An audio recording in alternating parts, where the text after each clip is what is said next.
May 4, 1943. Dear Margie.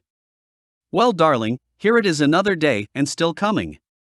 It started to rain yesterday afternoon late and hasn't really let up since. It's just pouring out now. We have had 2 days of classes, a few trig problems. I am getting the hang of it slowly.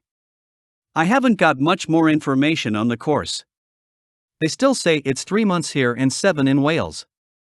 We are supposed to go overseas direct from here, but the lads that have just finished course are returning to Petawawa, so it's hard to say what is what. However, I get a parade before the OC tomorrow morning and will get information regarding course and living out when you come down.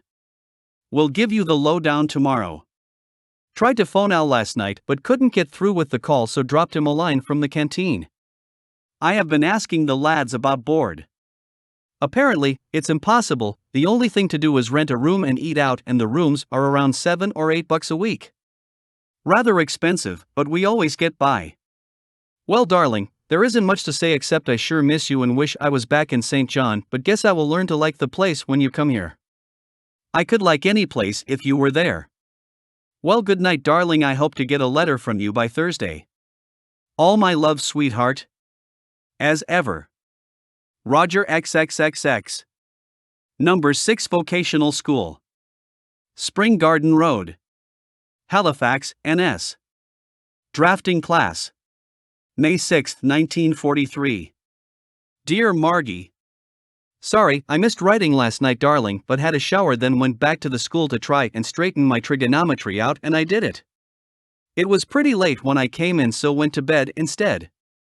I had my parade yesterday and I can get a permanent sleeping out pass, but no living allowance, as the $8.25 a week won't cover board costs in this town.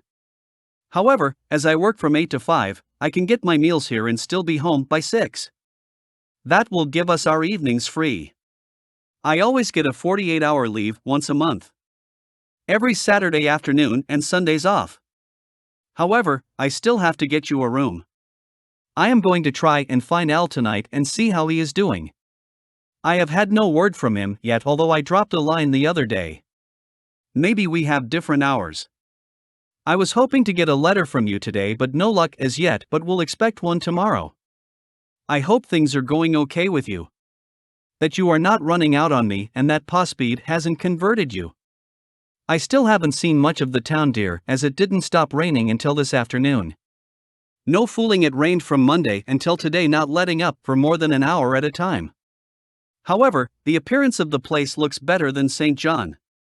Well, darling, I want to get away, so we'll close with all my love, Margie. Hoping for a letter tomorrow. Love. As ever. Roger XXXX.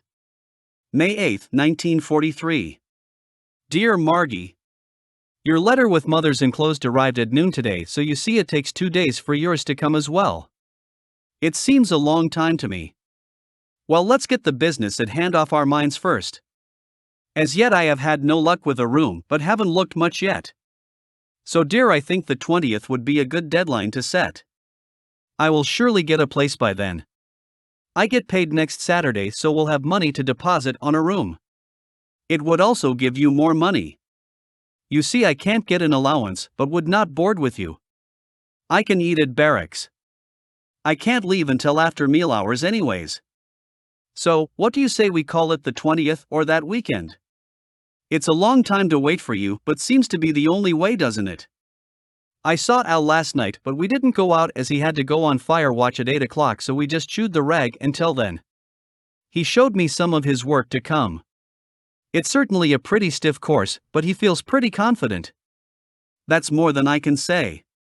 As I am having a pretty stiff time of getting around the trig. Al is calling this afternoon about 2:30 and we are going out for the rest of the day. He said he would show me around. It certainly is a perfect day to see the place. I must admit it's a far more city than St. John. But it's so crowded, every night the streets are packed with servicemen, mostly Navy. It's definitely a Navy town. Poor mother doesn't think there is much hope for Gil, does she? I feel sorrier for Enid than anyone. It has certainly hit her hard. It makes me mad. Well, darling, I guess Al will be around in a few minutes, so I had better get dressed. I will be glad when the 20th rolls around. Sometimes I wish I had never come here. We were so happy that month in St. John and I hate missing time with you. Well, darling, bye bye for the present. All my love. As ever. Roger XXXX. P.S. How is Junior coming? I hope.